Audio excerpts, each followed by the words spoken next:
So the most important things to know about minutes and radians is going to be that they are just different ways of taking measurements of a circle.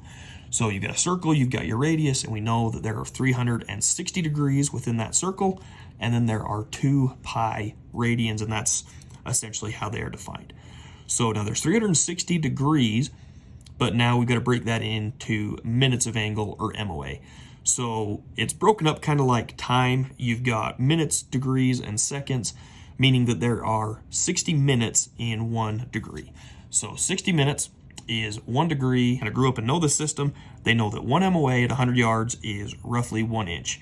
It's a little bit more, but it's close enough for your firing solutions. So let's just say we know that we need to arc our bullet to hit our target at a distance. So we know the height that bullet's going to drop. What we need to find is the angle our barrel needs to be tipped for that bullet to come out at to hit the target at this location. So with degrees, like I mentioned, we have to go back to trigonometry. So we've got tangent of our angle equals the height over distance. So to solve for our angle, we need the inverse tangent of our height over the distance, and that gives us our solution for our firing angle. Now, I don't know about you guys, I can't solve that without a calculator. So it's doable with a calculator, but in practical applications and mathematically, it's just a lot more complicated to solve. So this is where radians are going to come in, that there are 2 pi radians in an entire circle. And the reason we talk about radians is because they apply much better to mathematics, especially to calculus, which I am going to, like I said, do a quick rundown here to show you guys why this is important. So because we're dealing with very small angles, this length, what we're going to do is integrate it. So like I said, we'll get into some calculus, so we'll go for, but what this comes in is, that means that this height is now your distance times your angle in radians. So that becomes d theta. So now this is much easier because now you can see that this height is directly related to the angle and the distance. Essentially one and the same. So now, like I said, now let's look at a mil radian. So a mil radian by definition is a 1,000th of a full radian. So if we go 1 full radian, as you can see, that means you multiply that by 1, and that is going to mean that your height and your distance are going to be, that distance there is going to be the same at 1 radian. So at a mil radian, or 1,000th of a radian, what we're going to do is we're going to divide 1 radian by 1,000, and we're going to come over here and divide the height by 1,000. So now what that means is that the height at a mil radian is 1,000th of the linear distance to the target. So now it doesn't have units, it doesn't matter, the dimensions don't apply. It is 1,000th of the distance to the target, no matter what that distance is. So if you are at 1,000 yards,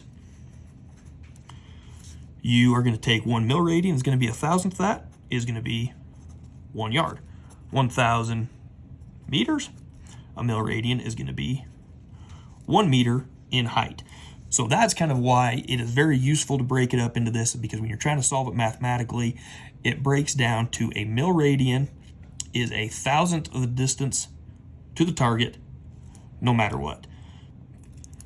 Yeah, so I know a lot of you, this doesn't totally apply because we just kind of use ballistic calculators and things like that, but this is kind of a quick background on what they actually are and why they apply. So what that means is we know that 1 MOA is 1 inch, roughly, at 100 yards, but that means that 1 mil radian at 100 yards, let's see, so we've got 100 yards, we're going to divide that by 1,000, means we're going to have 0.1 yards is going to be a mil radian at 100 yards.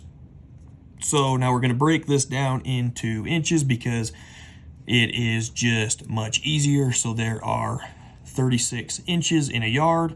So 0.1 means 3.6 inches is a Mil Radian at 100 yards. So now you can see it is definitely bigger, about 3 times bigger than an MOA at 100 yards. But what you usually end up with is these are going to be broken down into tenths of a mil. So most of the scopes here are broken down into tenths of a mil. Most MOA scopes are broken down into a quarter MOA. So a quarter MOA, a quarter of that's going to be, like I said, we'll round to 0.25 inches. A tenth of this is going to be 0.36 inches. So you can see here that MOA actually is a slightly finer measurement than Mil Radians by about tenth of an inch or so. So the MOA is a finer measurement than Mil Radians. So now why is Mil Radians more often used? Well, when scope manufacturers go and manufacture their scopes, what they have is they've got their reticles set up, and most long-range rifle scopes you're going to see are going to have your reticle marks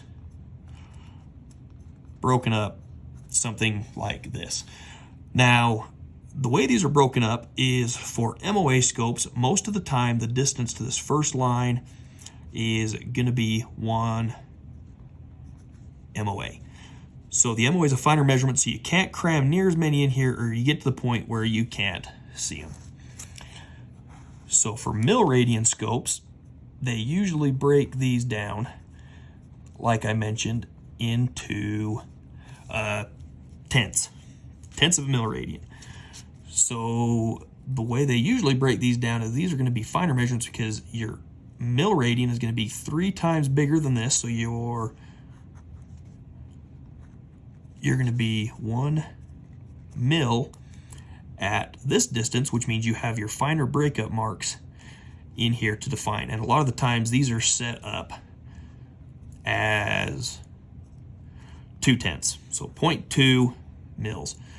So now we're going to come back and do our math. So this mark here at 1 MOA, let's say, is going to be 1 inch at 100 yards.